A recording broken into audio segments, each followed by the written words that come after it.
I met Jasper 3 years ago at my friend Phoebe's housewarming party.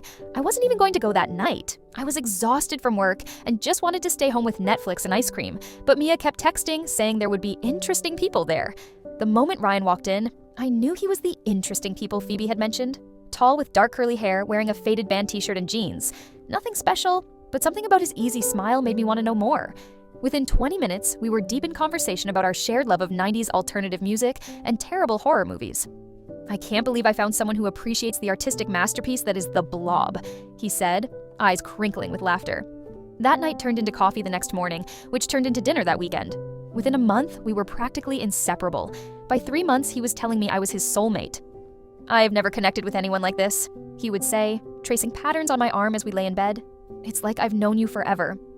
It was intoxicating to be loved like that, to be placed on such a pedestal, to be told repeatedly that you're someone's forever person. I was 28, and after a string of mediocre relationships that fizzled out after a few months, his intensity felt like exactly what I'd been waiting for. But here's the truth. I never fully believed him. Maybe it was because I'd heard similar lines before from other guys who eventually ghosted me or cheated. Maybe it was the little inconsistencies I noticed. How he'd sometimes go quiet when talking about his past relationships, or how he'd get weird about his phone.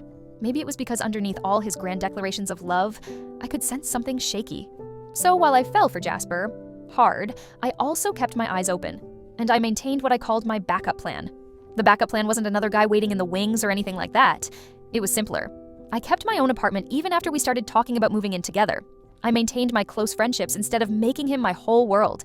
I continued pursuing my career goals independently. And most importantly, I kept a small emergency fund that would give me 6 months of freedom if things went south. I didn't tell Jasper about all of this. When he asked why I was hesitant to give up my apartment, I made excuses about the rental market being too crazy to give up a good deal. When he wondered why I wasn't more excited about the future he was planning for us, I blamed it on work stress. The first real crack appeared about a year in. I came home early from a work trip and found receipts for an expensive dinner I knew nothing about. When I asked him about it, he got defensive. "Why are you checking up on me? Don't you trust me?" he asked, turning it around on me. Things were good again for a while after that. We took a vacation to the coast, talked about our future. He started dropping hints about marriage. His friends told me they'd never seen him so happy or committed, but there were more cracks forming. He'd get moody if I spent too much time with my friends. He'd make comments about how much money I was wasting on my apartment when I could just move in with him. When I got promoted at work, he seemed happy at first, but then made weird jokes about me becoming too good for him. Then came the night that changed everything. His phone kept buzzing while he was in the shower. I'm not proud of this, but I looked. There were messages from someone named Amber. Lots of them. Heart emojis, inside jokes, references to times they'd spent together recently. I put the phone down and felt strangely calm. I didn't confront him right away. Instead, I watched and waited. I noticed how he always texted someone when he said he was working late. How some weekends, when he claimed to be visiting his parents, his location didn't match up. The pieces were all there, I just hadn't wanted to put them together. A month later, I finally confronted him. We were having dinner at his place, and I simply asked, "Who's Amber?"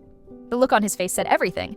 He tried to deny it at first, then claimed she was just a friend, then finally admitted they'd been seeing each other for almost 6 months.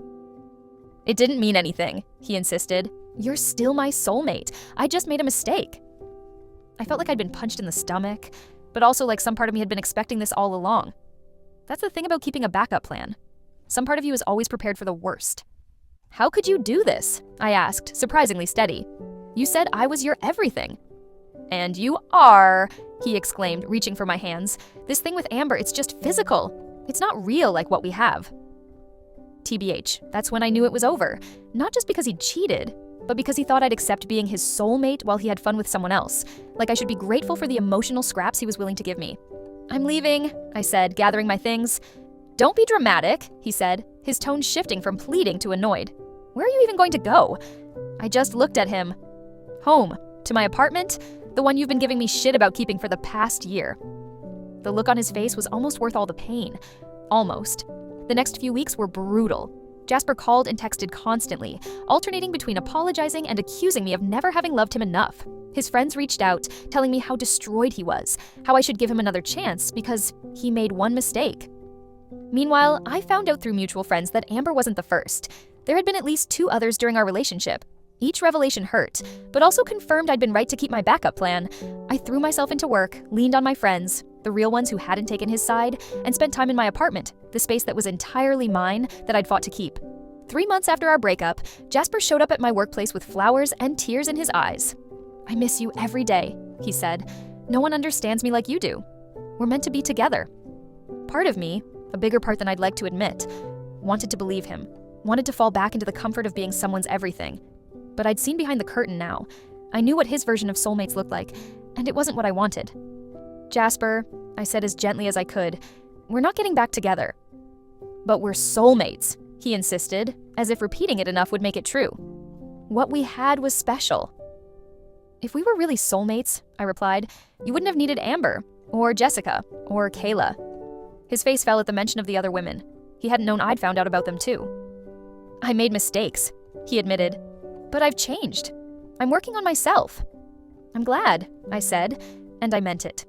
"But I'm working on myself too, and part of that is recognizing when something isn't right for me." He left eventually, after more tears and promises. I felt hollowed out, but also, strangely, at peace.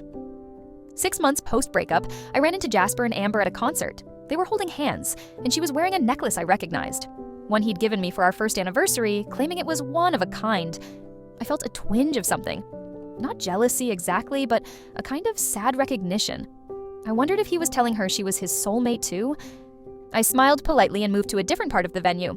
My friend Jess found me there and handed me a beer. "You okay?" she asked, nodding toward where Jasper and Amber were standing. "Yeah," I said, and realized I actually meant it. IDKY, but seeing them together makes it easier somehow. "Because now you know for sure it wasn't you," Jess said wisely. "It was him all along."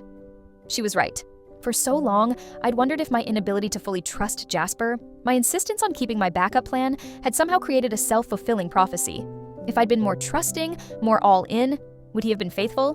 But seeing him with Amber, wearing the same devoted expression he used to direct at me, I knew the answer. This was who he was. A year after our breakup, I'm in a much better place. I eventually did give up my apartment, but only because I found a better one that I love even more. I got another promotion at work. I even went on a few dates, though nothing serious yet. I still have my emergency fund, though I think of it differently now. It's not a backup plan anymore. It's a foundation, a way of taking care of myself first, so that when I do let someone else in, it's from a place of choice, rather than necessity. Last week, I heard through the grapevine that Jasper and Amber broke up. Apparently he cheated on her too. My phone lit up with texts from mutual friends who seemed to expect me to feel vindicated or want to reconnect with him.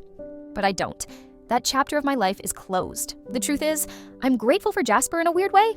He taught me that someone can call you their soulmate while treating you like an option. He showed me that grand declarations mean nothing without consistent actions to back them up. And he confirmed what some part of me knew all along, that the best backup plan isn't about distrusting others. It's about trusting yourself.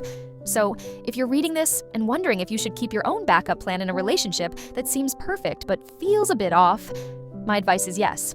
Not because all relationships are doomed to fail, but because your primary commitment should always be to yourself.